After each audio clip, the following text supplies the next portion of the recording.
The mountains were silent, buried under endless snow. The cold was so brutal that even the wind seemed frozen in place. Trees cracked under ice, rivers turned into stone, and no living creature dared to move outside for long. But that morning, an old woman opened the wooden door of her small cabin as she did every day. She wrapped her worn shawl tightly around her shoulders and stepped into the freezing air to collect firewood. Then she heard a faint cry so weak it almost disappeared into the wind. She stopped walking, listened again, another sound trembling. Desperate, alive, in such deadly cold, no animals should have survived outside. Yet something was calling for help. Slowly, carefully, she followed the sound across the frozen hillside. Snow rose to her knees. Each breath burned her lungs. At her age, even a few minutes in that temperature could be fatal.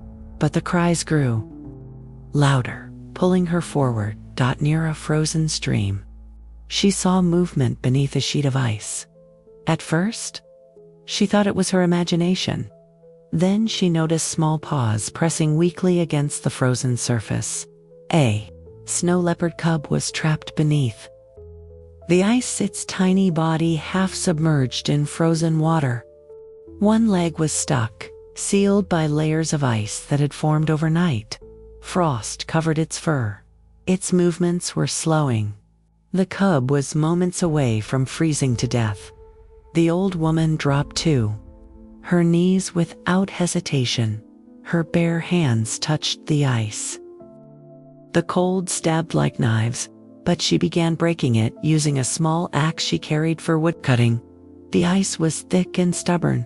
Each strike echoed across the empty mountains. The cub barely moved now.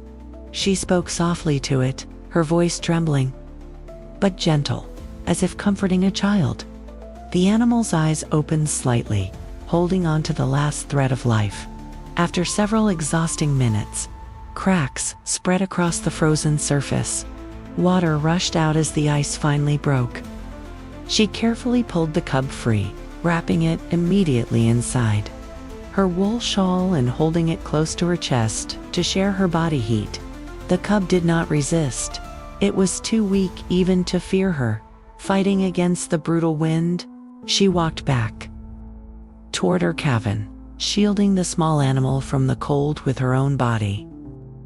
Every step was slow, heavy, dangerous, but she did not stop. Inside the cabin, warmth returned slowly. She placed the cub near the fire, drying its frozen fur with cloth and gently rubbing its paws to restore circulation. She melted snow for warm water and fed the cub small drops using a spoon. Hours passed. The tiny chest finally rose stronger. A faint movement, a small breath, life returning. That night, the storm outside grew violent, but inside the cabin there was warmth. An old woman sitting beside a wild animal, watching over it like a guardian. Days turned into weeks. The cub recovered gradually. Its strength returned, curiosity replacing fear. It followed her around the cabin, slept near the fire, and sometimes rested its head against her leg as if it understood who had saved it.